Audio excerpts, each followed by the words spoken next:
પૂર્ણ પુરુષોત્તમ ભગવાનની જય હો. કાંઠાગોર માની જય હો. કાંઠાગોરની વાર્તા. ભગવાન પૂર્ણ પુરુષોત્તમની કૃપાથી અમૃતમય બનેલા અધિક માસનું આગમન થતાં જ સૌ સ્ત્રી પુરુષોએ વ્રત લીધા. નદીએ નાહવા જાય, કાંઠાગોરની પૂજા કરે, વાર્તા સાંભળે, પાછા ફરતી વખતે દેવ દર્શન કરે અને ઘેર આવી પુરુષોત્તમ પ્રભુના નામના જપ કરે. ચંદનપુર ગામમાં ગંગામા નામની એક ડોશી રહે. ડોશીને 2 દીકરા, બંને પરણેલા, છતાં દીકરે ડોશી તો જુદી રહે, વળી 2 છોકરાઓ પણ જુદા રહે. આમ ઘર એક પણ ચૂલા 3.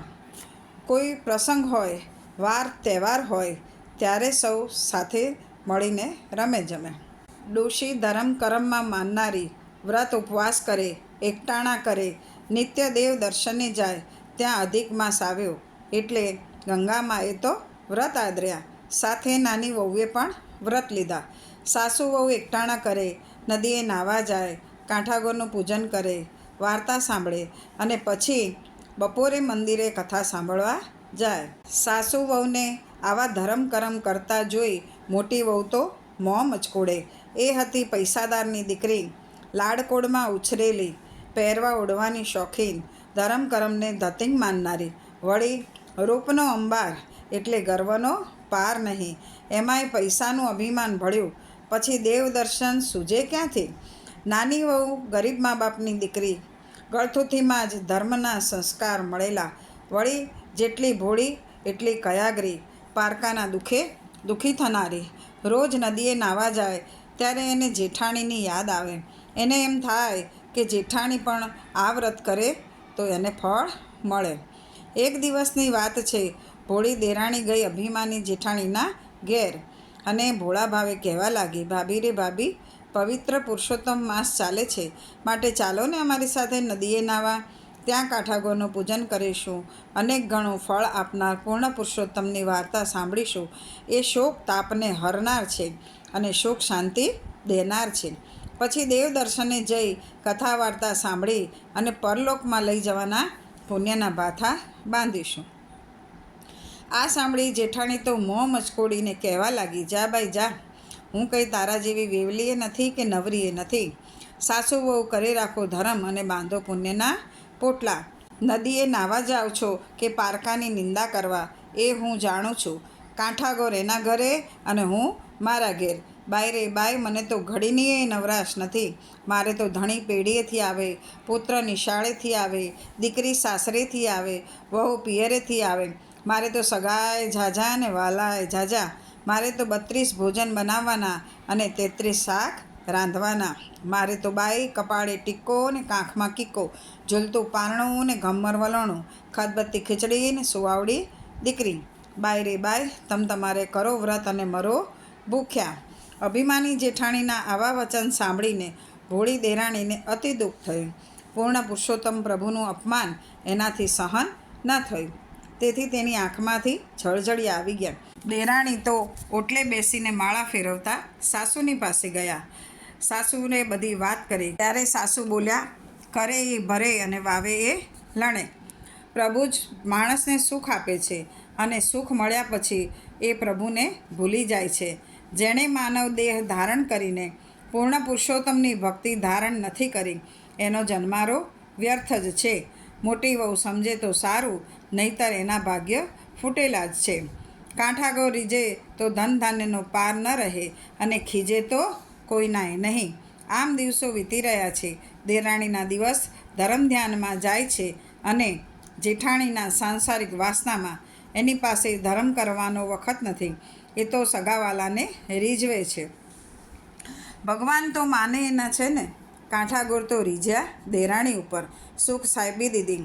પછી આવ્યો પૂર્ણ પુરુષોત્તમનું અપમાન કરનારી જેઠાણીનો વારો. કાંઠાગોરનો કોપનો પાર ન રહ્યો. એણે દીધો જેઠાણીને શ્રાપ. પેઢીએથી પતિ ગાયબ થયો. નિશાળે ભણવા ગયેલ દીકરો ન આવ્યો. દીકરીના સાસરિયા કોપ્યા. સીમના ઢોર સીમમાં રહ્યા.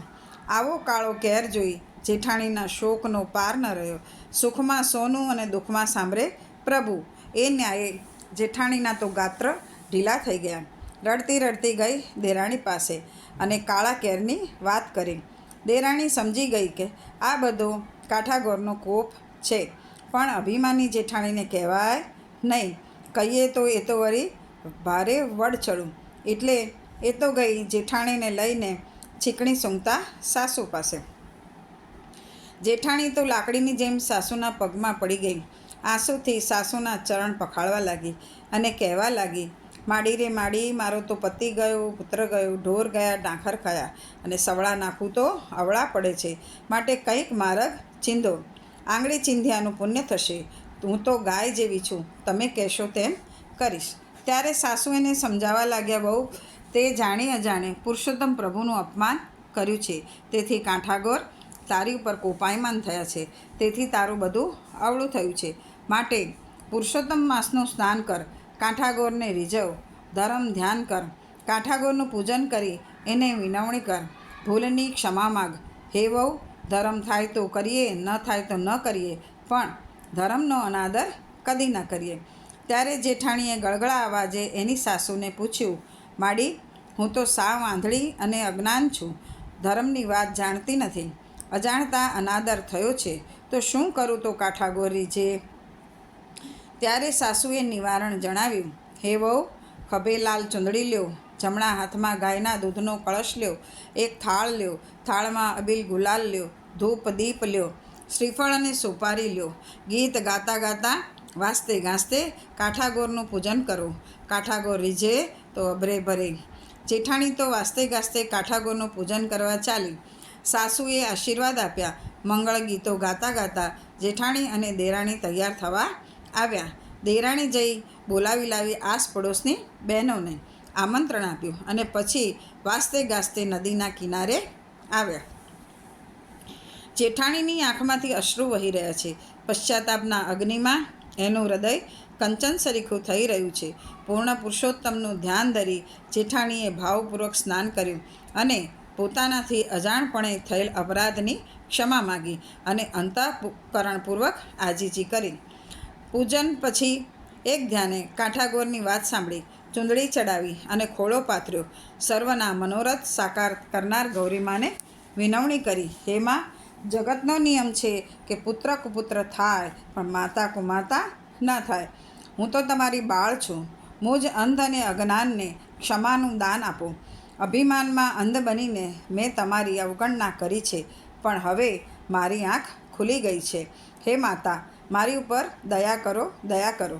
હવે હું આવી ભૂલ નહીં કરું અને ધર્મમાં ધ્યાન રાખીશ. જેઠાણીની આદરવાણી સાંભળી અને સાચા પશ્ચાતાપથી ગૌરીમાં પણ અતિ પ્રસન્ન થયા.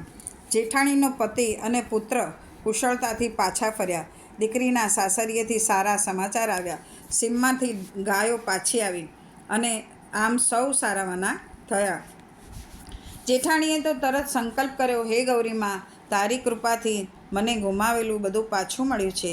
હું પૂર્ણ પુરુષોત્તમ જેના અધિષ્ઠાતા છે એવા અધિક માસનું પૂર્ણ શ્રદ્ધાથી વ્રત કરીશ. વ્રતની પૂર્ણાહુતિના સમયે બ્રહ્મ ભોજન કરાવીશ, અન્નદાન વસ્ત્રદાન કરીશ, નિંદા કરીશ નહીં અને અસત્ય આચરીશ નહીં. હું મારા હું પદનો ત્યાગ કરીશ.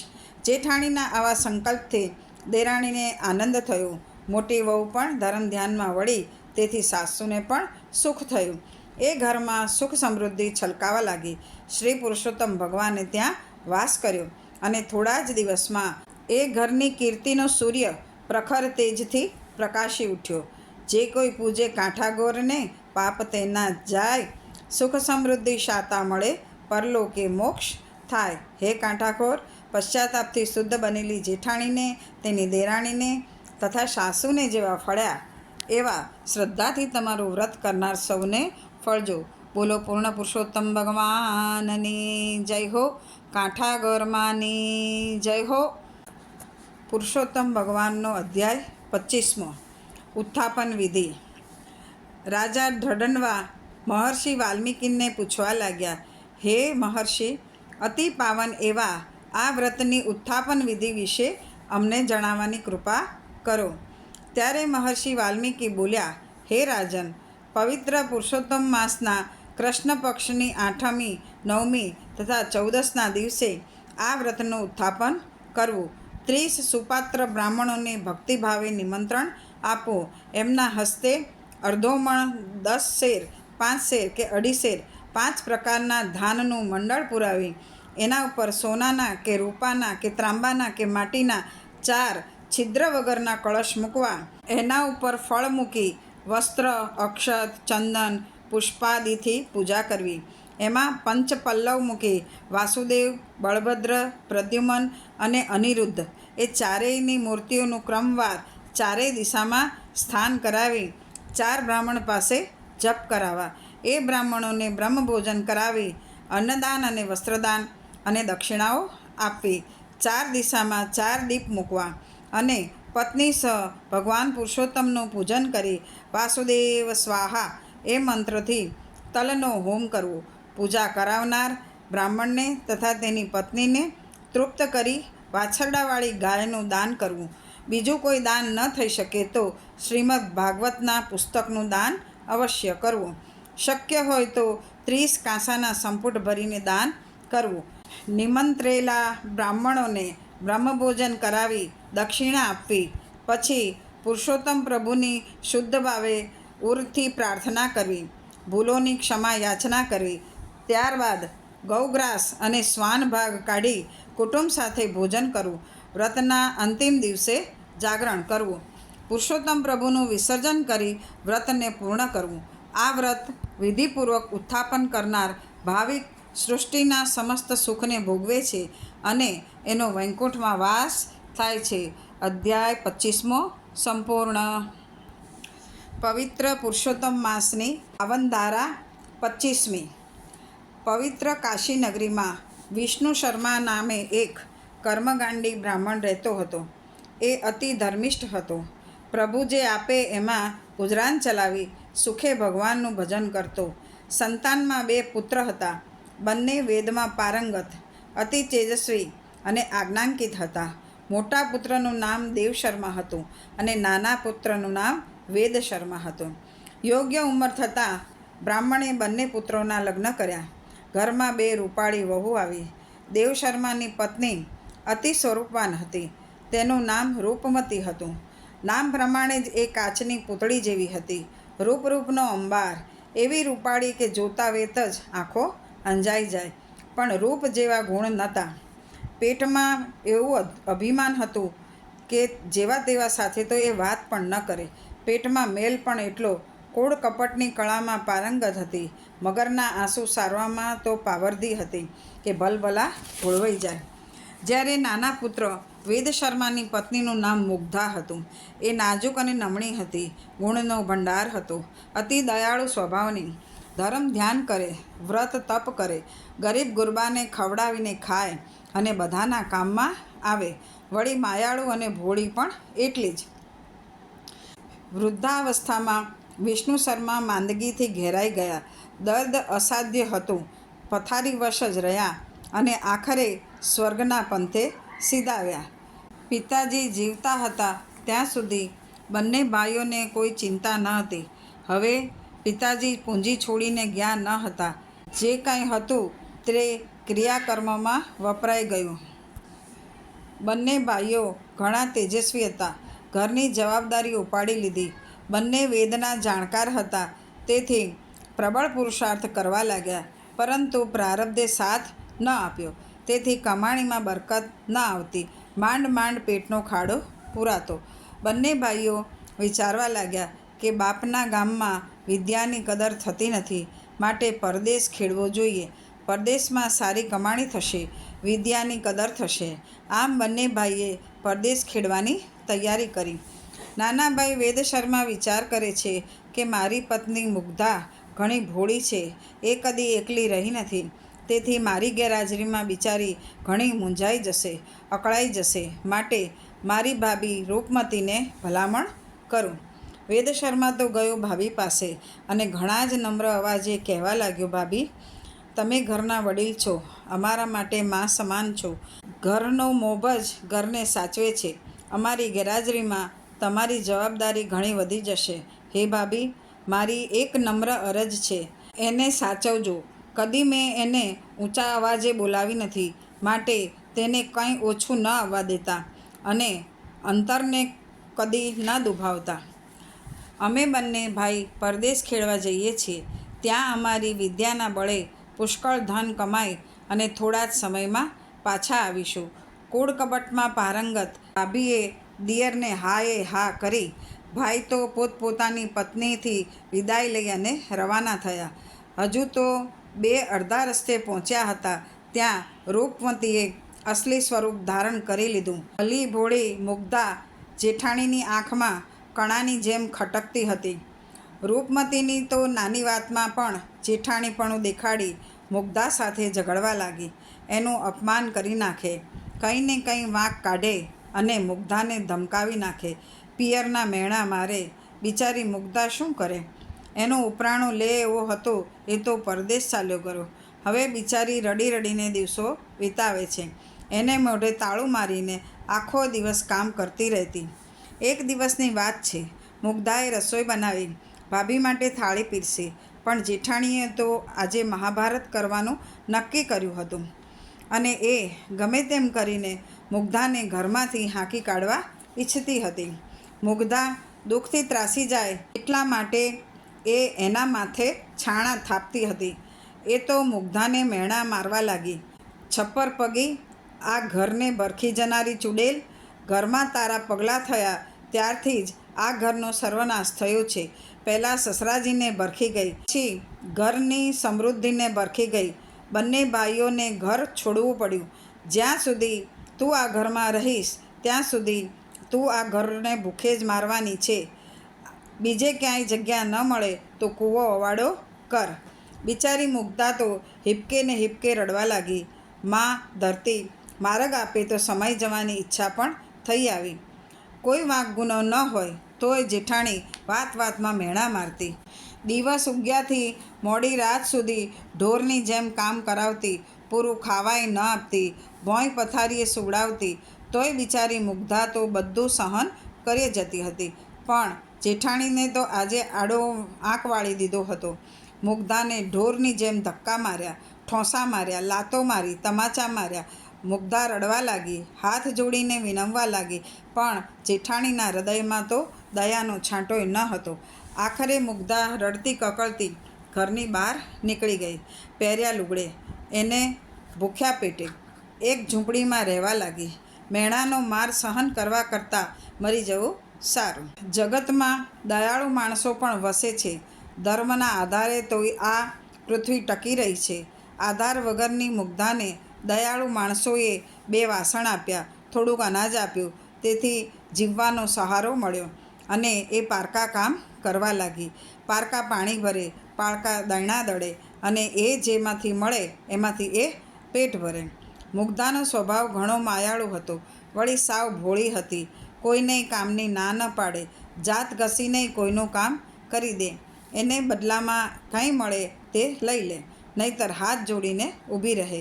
કોઈ માંદું માણસ હોય, કોઈ સાજું હોય, કોઈ ખબર પૂછવા જાય, માંદાની સેવા કરે, ઘરનું કામ કરે, આવું બધું કર્યા કરે.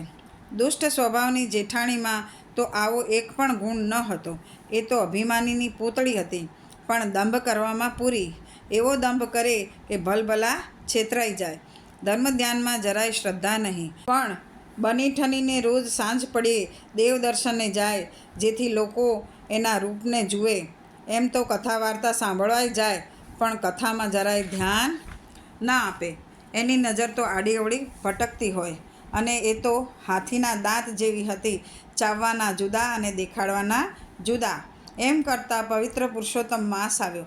ગામમાં ભક્તિભાવની છોડ ઉડવા માંડી. સેંકડો નરનારીઓએ વ્રત આદર્યા. નદીએ નાહવા જાય, કાંઠાગોરની વાર્તા સાંભળે અને દેવ દર્શન કરે. રૂપમતીને તો બની ઠનીને બહાર જવાનો બહુ શોખ હતો. વળી સવારના પહોરમાં 16 શણગાર સજીને બહાર જવાનું મળતું હોય તો રહે ખરી. વળી પોતે ઘણી ધાર્મિષ્ઠ છે એવું દેખાડવા માટે આ ઘણો સારો મોકો હતો. તેથી એણે પણ આ વ્રત આદર્યું. ઘરમાં ભગવાન પુરુષોત્તમની સ્થાપના કરી. સરખી સાહેલીઓ સાથે એ નદીએ નાહવા જવા લાગી. આ બાજુ બિચારી મુગ્ધા ઘણી ભોળી હતી. એકેય વ્રત નિયમ જાણે નહીં, પણ એણે ગામ લોકોને અને જેઠાણીને નદીએ નાહવા જતા જોયા તેથી એને વિચાર આવ્યો કે નક્કી આ બધા કોઈ વ્રત કરે છે, માટે મારે પણ આ વ્રત કરવું જોઈએ. કદાચ આ વ્રતના પ્રભાવે મારા દુઃખ ટળે. પણ બિચારી મુગ્ધા તો આ વ્રત વિશે કશું જાણતી ન હતી. પૂછવું કોને? બિચારી મુગ્ધા તો દોડીને ગઈ જેઠાણી પાસે. બંને હાથ જોડીને નમ્રતાથી પૂછવા લાગી, હે ભાભી, મારે પણ આ વ્રત કરવું છે, પણ આ વ્રત વિશે હું કાંઈ જાણતી નથી, તો કૃપા કરીને મને વ્રતની વિધિ જણાવો, એનો મહિમા જણાવો, તેનું ફળ જણાવો. રૂપમતી તો ઘણા જ દુષ્ટ સ્વભાવની હતી. દેરાણી વ્રત કરવા ઈચ્છે છે એ જાણી એ તો બળીને ખાખ થઈ ગઈ અને ત્રાડ પાડીને કહેવા લાગી, હવે જા જા છપ્પર પગી, તારા જેવા વ્રત કરે તો ધર્મનું નામ ભૂસાઈ જાય. તું તો પારકા કામ કરી ખા, તું વળી વ્રતમાં શું સમજે? તારા ભાગ્યમાં વ્રત નહીં વૈતરા છે. વૈતરા કરતી હોય એ કર અને દરણા દળીને પેટ ભર. તારા જેવી અભાગણીને તો એ જ શોભે. આવા અંગારા જેવા શબ્દો સાંભળી ભોળી ભટક મુગ્ધાની આંખમાં તો જળજળિયા આવી ગયા. એ તો રડતી રડતી ઘેર આવી. એના અંતરને આજ ઘણું દુઃખ થયું. ઘરમાં પગ મૂકવા જાય છે ત્યાં તો રૂપમતીની એક સખી મળી. એનું નામ ભદ્રા હતું. આ ભદ્રાનું મુખ તો સાવ ભોળું હતું, પણ મનમાં એવી મેલી કે રૂપમતીને પાછળ રાખી દે. કૂળ કપટમાં રૂપમતીથી 4 હાથ ચડેવી. એ બોલે ત્યારે વાત ઘણી મીઠી લાગે, પણ એમાં એવું ઝેર ભર્યું હોય કે વાત ન પૂછો. મુગ્ધાને હિબકે હિબકે રડતી જોઈ ભદ્રા ઘણા જ હિતથી પૂછવા લાગી, હે બહેન મુગ્ધા, એવા તે કયા દુઃખનો ડુંગર તૂટી પડ્યો છે કે તું આમ રડી રહી છે? મને વાત કર બેન, મારાથી શક્ય હશે તો તારો દુઃખ હું દૂર કરીશ. ભોળી મુગ્ધા તો ભોળવાઈ ગઈ. ભદ્રા ભલે જેઠાણીની સખી હતી, પણ ઘણી ભલી બાઈ હતી એવું મુગ્ધાને લાગ્યું. તેથી એણે રડતા રડતા બધી વાત કરી. હે દયાળુ બેન, અત્યારે ગામના તમામ નરનારી વ્રત કરી રહ્યા છે. મને પણ આ વ્રત કરવાની તીવ્ર ઈચ્છા છે, પણ હું આ વ્રત વિશે કાંઈ જાણતી નથી. મારી જેઠાણીને પૂછ્યું તો એમણે મને ધૂતકારી અને કાઢી મૂકી. હે બેન, જો તમે આ વ્રત વિશે કંઈ જાણતા હો તો મને કૃપા કરીને જણાવો.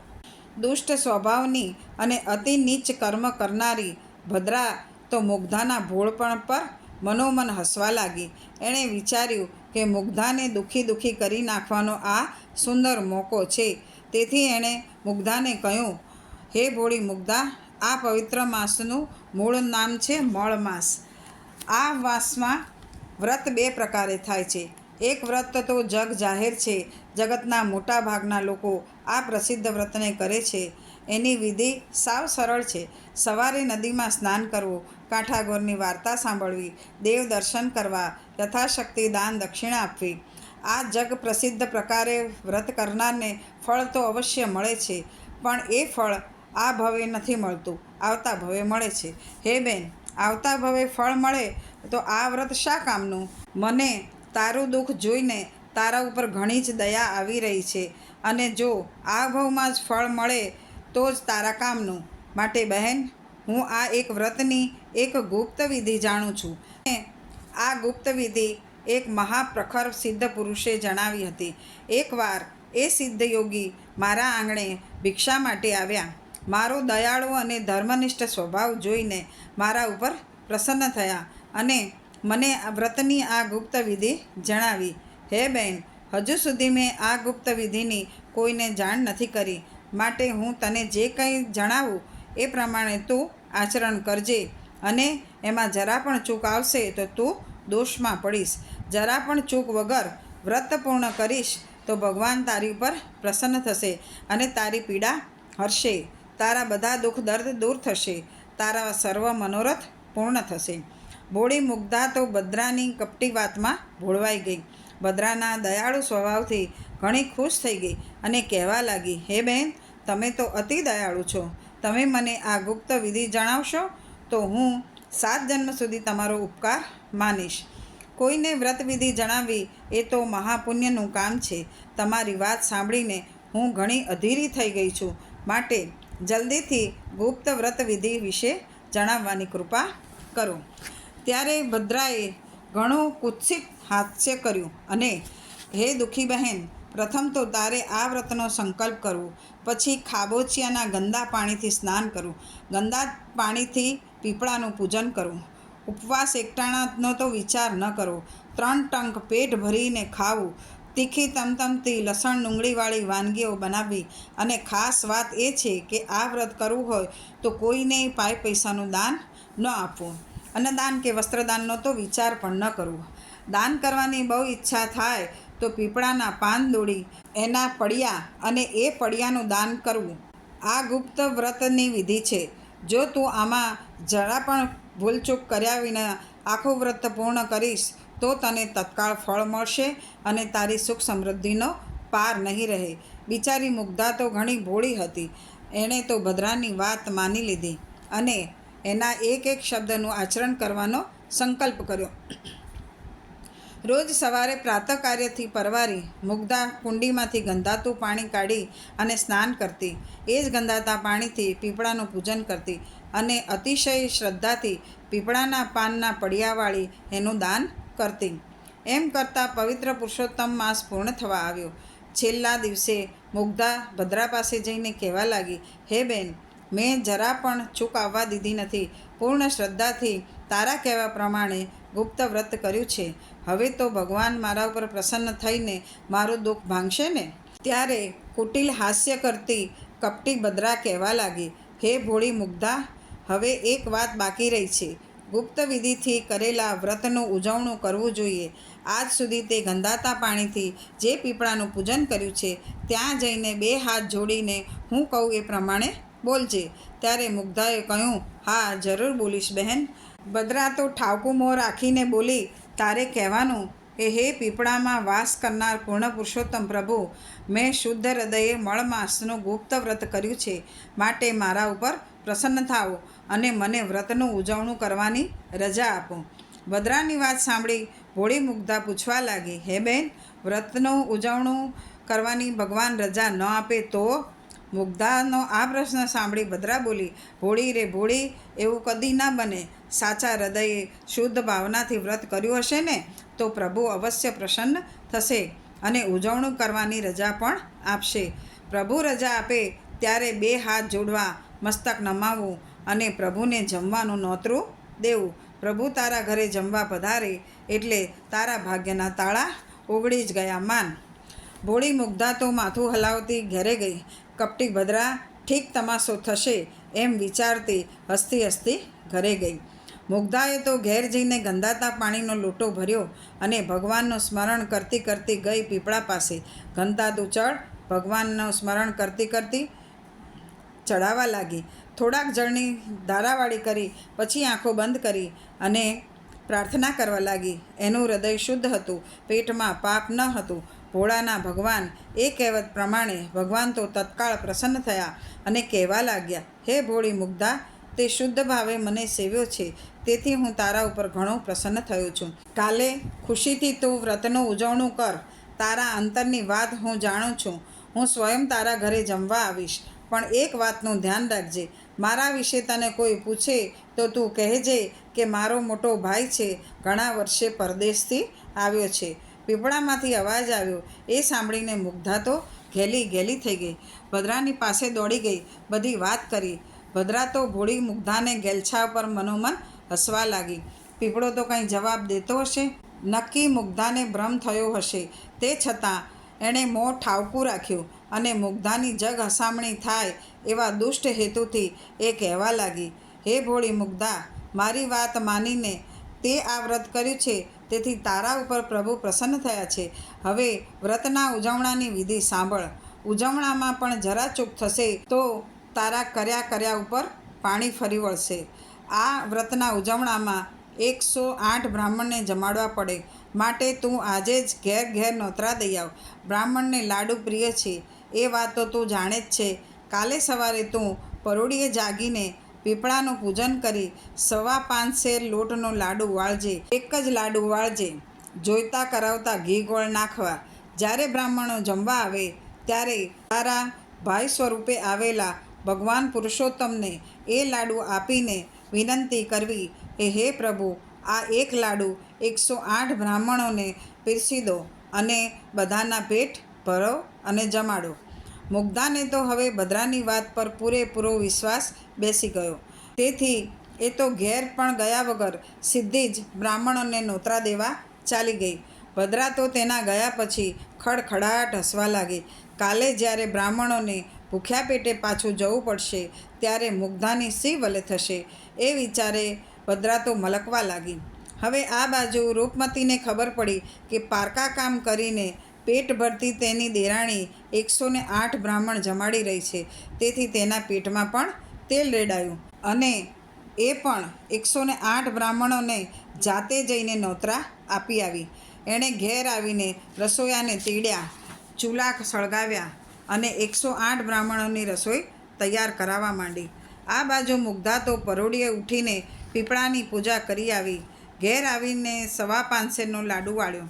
જમવાનો સમય થતાં બ્રાહ્મણો પધાર્યા અને આસન લેવા લાગ્યા. બધાને ભૂખ લાગી હતી, પણ રસોઈની ક્યાંય સુગંધ આવતી ન હતી. વળી રસોઈ તૈયાર કરાઈ હોય એવું લાગતું પણ ન હતું. તેથી પરસ્પર ગુસપુસ કરવા લાગ્યા કે અહીંયા તો કોઈ ઠેકાણું નથી. બ્રાહ્મણ જમાડવાના હોય એ આમ ટાઢા કોઠે ન બેસે. આવી ભૂખડબાઈના ઘેર આવ્યા એ કરતાં પેલી રૂપમતીના ઘરે ગયા હોત તો ક્યારનું જમવા મળી ગયું હોત. બિચારી મુગ્ધા તો અકળાતી હતી, મૂંઝાતી હતી. એની તો આજ લાજ જાય એમ હતું. વળી ગામ આખામાં ફજેતો થાય એ જુદો. ભગવાન પુરુષોત્તમે ભાઈના સ્વરૂપે આવવાનું વચન તો આપ્યું હતું, પણ હજુ પ્રભુ આવ્યા નહીં. તેથી મુગ્ધાની આંખમાં જળજળિયા આવી ગયા. બ્રાહ્મણો ઊંચો અવાજે ગુપસુપ કરવા લાગ્યા. કેટલાક તો મોઢે ચડીને કહેવા લાગ્યા, હવે થાળી પીરસો. બ્રાહ્મણો ઊભા થવાની તૈયારી કરતા હતા ત્યાં જ એક અતિ તેજસ્વી યુવાનનું આગમન થયું. રાજકુંવર જેવો એનો દમામ હતો. ત્રિભુવનને મોહી લે એવું એનું સ્વરૂપ હતું. એ નમ્રતાથી પૂછવા લાગ્યું, વેદ શર્માનું ઘર આ? આ અવાજ સાંભળીને બારણામાં ઊભેલી મુગ્ધા આંસુ લૂંટતી દોડી આવી. ભલે પધાર્યા ભાઈ એમ કહીને હાથ ઝાલીને ઘરમાં લઈ ગઈ. ભાઈને બેસાડ્યા પછી ભાઈની સામે 108 પતરાવળી મૂકી અને પછી એક એક થાળમાં 550નો લાડુ મૂક્યો. મુગ્ધાનું આ ભૂળપણ જોઈ ભાઈ રૂપે આવેલા પુરુષોત્તમ પણ મંદ મંદ હસવા લાગ્યા. બધી જ પતરાવળીઓ લઈને ઘરની પાછળ આવેલા વાડામાં ગયા. 108 પતરાવળીઓ હારબંધ ગોઠવી પછી દરેક પતરાવળીમાં લાડુનો એક એક ટુકડો મૂક્યો. લાડુનો ટુકડો મૂકતાં જ બધી પતરાવળી કનકના થાળ બની ગઈ. એમાં લચપચતા લાડુ, 32 ભોજ, 33 શાક દેખાવા લાગ્યા. સ્વયં ભગવાને બહાર જઈને બ્રાહ્મણોને જમવા બોલાવ્યા. બ્રાહ્મણો તો સુવર્ણા થાળ અને એમાં પીરસાવેલું સ્વાદિષ્ટ ભોજન જોઈ અચંબામાં પડી ગયા અને 4 મોઢે મુગ્ધાના વખાણ કરતાં કરતાં જમવા લાગ્યા. જમીને ઊભા થયા ત્યારે અમૃતના ઉડકારો આવ્યા. ભાઈ બનીને આવેલા ભગવાને દરેક બ્રાહ્મણોને એક એક સોનામોર દક્ષિણામાં આપી. બ્રાહ્મણો તો ઊંચા અવાજે મુગ્ધાબાઈનો જય જયકાર બોલાવા લાગ્યા. આ જયનાદ મુગ્ધાની કપટી જેઠાણી રૂપમતીએ સાંભળ્યો ત્યારે એના પેટમાં કળકળતું તેલ રેડાયું. એ તો બળીને ખાખ થઈ ગઈ અને એને ત્યાં પણ બ્રાહ્મણો જમવા બેસી ગયા હતા. થાળીઓ પીરસાઈ ગઈ હતી, પણ આ શું? થાળીમાંથી બધી જ રસોઈ અદૃશ્ય થઈ ગઈ. બ્રાહ્મણો તો ક્રોધે ભરાણા ઊભા થઈ ગયા અને શ્રાપ આપતા પાછા જવા લાગ્યા. સહુ જેઠાણી પર થૂથું કરતા હતા અને દેરાણીને અંતરથી આશીર્વાદ આપતા હતા. કપટી જેઠાણી પર ભગવાનનો કોપ ઉતર્યો હતો અને દેરાણી ઉપર તો પ્રભુની કૃપા થઈ હતી. મુગ્ધાને ઘેર ભોજન દક્ષિણા લઈ તૃપ્ત થતા બ્રાહ્મણો ચાલતા થયા. હવે ફક્ત મુગ્ધાને જ જમવાનું બાકી હતું. પ્રભુએ મુગ્ધાના હાથમાં સાકરના કટકાનો પ્રસાદ મૂક્યો. એ પ્રસાદ મોંમાં મૂકતાની સાથે જ મુગ્ધાના જ્ઞાનના દરવાજા ખુલી ગયા. એને કેવળ જ્ઞાન પ્રાપ્ત થયું. જ્ઞાન પ્રાપ્ત થયા પછી ભાઈ રૂપે આવેલા પૂર્ણ પુરુષોત્તમ પ્રભુને ઓળખી લીધા. મુગ્ધા તો પ્રભુના ચરણોમાં ઢળી પડી અને અશ્રુ થકી પ્રભુના ચરણ પકડીને કહેવા લાગી, હે અનાથના નાથ, હે ત્રિલોકપતિ, હે ગોવર્ધન ગિરધારી, તમે તો ભાવના ભૂખ્યા છો, દરિદ્ર નારાયણ છો, શ્રદ્ધાળુના હૃદયે વસીને શરણે આવેલાને ભવ પાર ઉતારનાર છો. હે અંતર્યામી, મારું દુઃખ તમે જાણો છો. હવે તો જીવાડો તોય તમે અને મારો તોય તમે. મુગ્ધાની આવી દીનવાણી સાંભળી પ્રસન્ન થયેલા ભગવાને પોતાનું અસલ સ્વરૂપ પ્રગટ કર્યું. ચતુર્ભુજ સ્વરૂપ પીળું પીતાંબર પહેર્યું છે, ચરણમાં ચાકડી છે, હાથમાં શંખ અને ચક્ર, ગદા અને કમળ ધારણ કર્યા છે. ભગવાનના આવા તેજસ્વી રૂપથી મુગ્ધાની આંખો અંજાઈ ગઈ. એ તો ભગવાનના ચરણોમાં પડી ગઈ. ભગવાન પુરુષોત્તમે મુગ્ધાના મસ્તક ઉપર હાથ મૂકી અને આશીર્વાદ આપતા કહ્યું, હે મુગ્ધા, થોડા જ સમયમાં તારો પતિ અઢળક ધનની કમાણી કરીને પાછો આવશે. તારા પુણ્ય પ્રભાવના બળે તારું આખું ઘર સુખ સમૃદ્ધિ ભોગવશે અને જીવના અંતે તું તથા તારો પતિ સદેહે વૈકુંઠને પામશો. કપટી ભદ્રાના કહેવાથી તે જે ગંદા પાણીની કુંડીમાં સ્નાન કરેલું એ હવે મુગ્ધા સરોવર તરીકે પ્રખ્યાત થશે અને જે કોઈ ભાવિક એ સરોવરમાં સ્નાન કરશે તેના સર્વ પાપો બળી જશે અને એ લક્ષ 84માંથી મુક્તિ મેળવશે. મુગ્ધાની આંખમાં આંસુ વહેવા લાગ્યા. આશીર્વાદ આપી પ્રભુ અંતર ધ્યાન થઈ ગયા. થોડા દિવસ પછી મુગ્ધાનો પતિ અઢળક ધન કમાઈને પાછો આવ્યો. રૂપમતીની બુદ્ધિ પણ શુદ્ધ થઈ ગઈ હતી, તેથી તેણે મુગ્ધાની માફી માંગી અને બધા સુખ શાંતિથી રહેવા લાગ્યા. કપટી ભદ્રાને આખા શરીરે કોઢ ફૂટી નીકળ્યો અને થોડા દિવસ પછી એ મૃત્યુ પામી અને નર્કમાં ગઈ. અંત ટાણે મુગ્ધા અને તેનો પતિ સદેહે વૈકુંઠને પામ્યા. હે પુરુષોત્તમ પ્રભુ, તમે જેવા ભોળી મુગ્ધાને ફળ્યા એવા તમારું શુદ્ધ હૃદય વ્રત કરનાર, દાન દક્ષિણા આપનાર, કથા વાંચનાર, સાંભળનાર સર્વ કોઈને ફળજો. બોલો પૂર્ણ પુરુષોત્તમ ભગવાનની જય હો. લક્ષ્મીનારાયણ દેવની જય હો. કૃષ્ણ કનૈયા લાલની જય હો. રાધેશ્યામ ભગવાનની જય હો. ઓમ નમઃ પાર્વતી પતય. હર હર મહાદેવ હર. જય જય શ્રી રાધે.